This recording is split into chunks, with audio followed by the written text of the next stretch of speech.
Hey guys, it's postboxpat. Welcome back to a brand new video. In today's video, we're talking about everything which we've missed in the last 2 days in the world of Fortnite. There is so much in today's video with possible collaborations coming in with Back to the Future and so much more. We're breaking all that down, Legend of Zelda, lots of different things to jump into. As always, if you're not subscribed down here, tap that subscribe button and don't forget to enter in code postboxpat to your item shop. Here are a bunch of shout outs to you guys doing that right now. Don't forget to comment down below as well if you're using my code so I can heart it and add it into these videos. Thank you anyone considering to do that. It does help support the channel even further and it is the best way to support me, so thank you everyone considering to do that. Alright, what do we have and where can we start? Well, I thought we'd start off with something quite interesting which I've noticed inside of the actual description in the blog post for chapter 2 season 6, and that is this: supplies for success. And you can see this point here. It basically says in the future there's going to be new items in the current rare to legendary chests that we're seeing around the island, you know, the across bunker chests, which is kind of cool. But there's actually an item here which says here, like a new chonkers tire set to let you tear it up off-road. This is crazy. So it looks like this is going to be a new item which you can actually find in these chests, which you can then equip to your car, which allows you to use it off-road. Now I don't know how it's going to allow you to equip it to your car, but we'll see how this is going to work. But I think it's kind of exciting.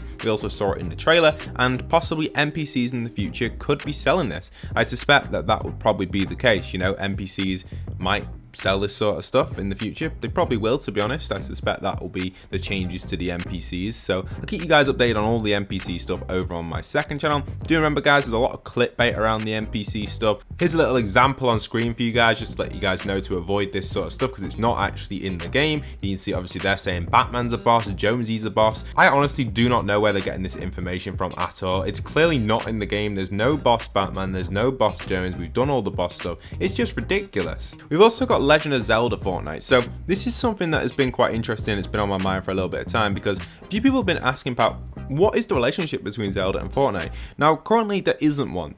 Fortnite have not established a great connection with Nintendo, and just generally Nintendo are hard to get collabs into your game. There aren't many Nintendo collabs that I could name that are like at the top of my head at all. Nintendo do reach out to other games to put them in their games like Sonic and Minecraft, etc. But the only Nintendo collab that I can really think of is like Metal Gear Solid Snake. I think that's like the only person I know personally that's kind of like branched out in the Nintendo franchise. It's quite hard to get collabs with Nintendo, and I think they are struggling. Now, people are relating this season to, obviously, The Legend of Zelda Breath of the Wild. Obviously, it's clearly inspired by it. You know, the chicken stuff's inspired by Legendary. The wolves, technically the wolves are very similar to the season 6 wolves from Fortnite, so I wouldn't even say that. Bows have technically already been in Fortnite.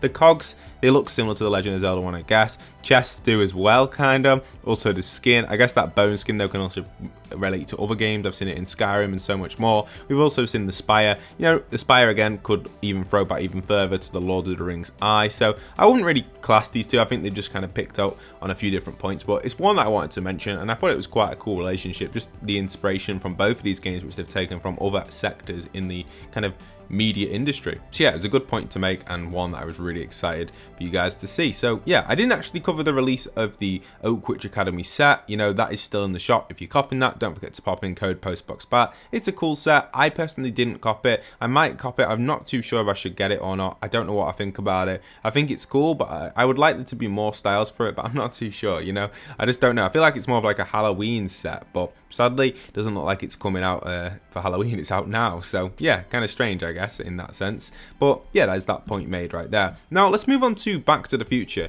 This was a topic that I talked about a long time ago, back when they had the Ghostbuster collaboration, because those that don't already know, inside of Rocket League you can actually get the Back to the Future car. Now the Back to the Future car was an old DLC in Rocket League, similar to the Ghostbuster car which is in Rocket League. And who owns Rocket League? Epic Games. So this tells me, you know, Back to the Future has always been lined up since they bought Rocket League for a Fortnite and Rocket League return collab.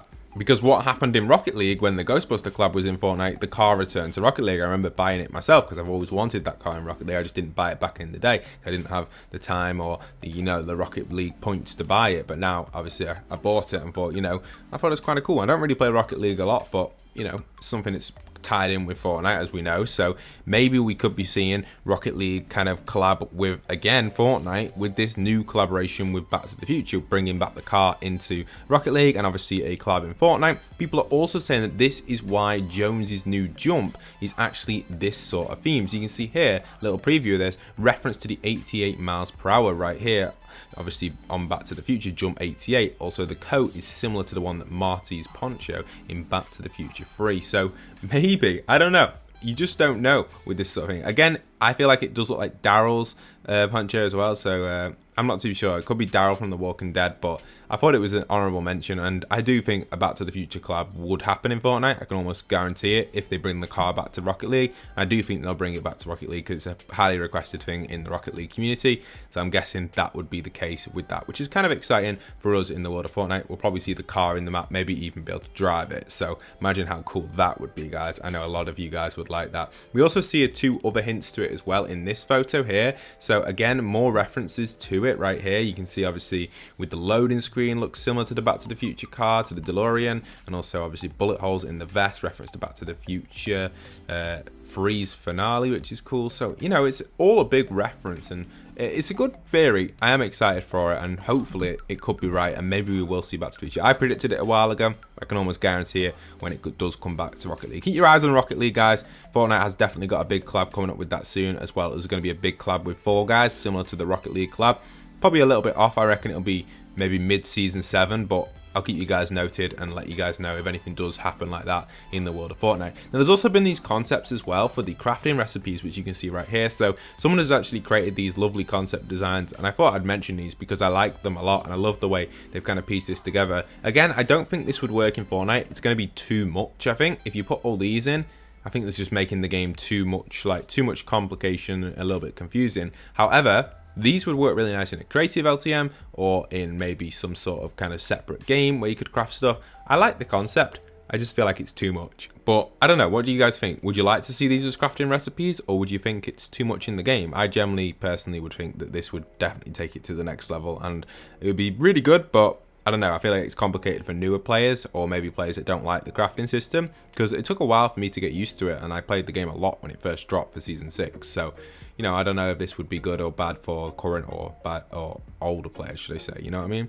So yeah, I don't know if this would be good or bad for newer players, so I'm not too sure on that. Also, an interesting one to mention as well, this one here coming from Frenzy. You can see, I like this point. So Deathstroke's actually been spotted in one of the upcoming 0 Point comics, which I'm very excited for, guys. Can't wait to see what that's going to hold for the storyline. But you can see that Deathstroke's been spotted. It's also basically going to be guaranteed as a skin in the game as one of the next upcoming collaborations with DC. I suspect that this will drop towards the end of maybe the comic series as like another promotion in the game, or maybe it'll be one of the actual items you can get from purchasing the comics. You know, you get a skin from it, so only time will tell if that's going to be part of that collab as like a redeemable code for the comic, or if it's going to be an in-game item shop skin. I have a feeling that it might be like an item shop skin as well as like an extra style for it with the code, but then if you don't buy the item shop skin, why would you want the code? So maybe not. I'm not too sure with that. Maybe it'll be like the code will be like a bat bling or something, or not a bat bling, like a pickaxe, and then the skin will be in the shop, or it'll be the other way around, like you'll be able to get the skin with the code or buy it with V-Bucks, maybe like a kind of cross one type thing, and then you'll be able to get like other things in the item shop as well. So I don't know if that would be the case, but I feel like Deathstroke will definitely come into Fortnite. Don't know how, but I don't really know the character very well, so I'm looking forward to reading into these comics and understanding what's going on with the 0 Point on DC. It's exciting because obviously we had the huge Marvel collab. We talked about it on my storyline video. By the way, guys, if you haven't watched that storyline video, what are you doing, guys? Check it out. No, seriously though, definitely do watch that video. It took a lot of time. Well, I spent at least all season 5 on it, and it took a long time to piece that, and it's not even the final storyline video I've got for you guys. It's just like a piece of it, and I love it. So yeah, check that video out. It's really good for the storyline. It definitely explains the Marvel side and how that was integrated with the 0 Point, but you know, that kind of ended in season 4. But DC has kind of left on a cliffhanger. Obviously we received the DC kind of thing for Batman's 30th anniversary back in season X, but it wasn't really described of why that had come in or anything. So I hope these 0 Point comics really do tell the story between season X and today. I'm hoping it's not just Batman's story in the world of Fortnite today, because that wouldn't be that good. I think they've got to go back to season X, explore that a little bit, and then see the transition from there to today, which I think would be kind of nice and neat as well. And hopefully we learn some stuff about the loot we haven't learned yet from some of like the blurbs and stuff. I do feel like there is a lot of information in these comics. There's going to be anyway, but then again, in the recent Fortnite event we learned so much that we haven't learned yet with the storyline, which is just mega. So yeah, some really exciting stuff, and honestly I'm really excited to see just in general how these comics are actually going to play out for the storyline. But other than that, guys, that's it for today's video. Leave a like on it, comment down below. I hope to see you guys in future content on the channel. Thank you so much for watching right to the end. Obviously, you guys mean the world to me. So if you made it right to the very end, comment down below, Batman. And thank you so much, guys. Once again, this is postboxpat, signing out.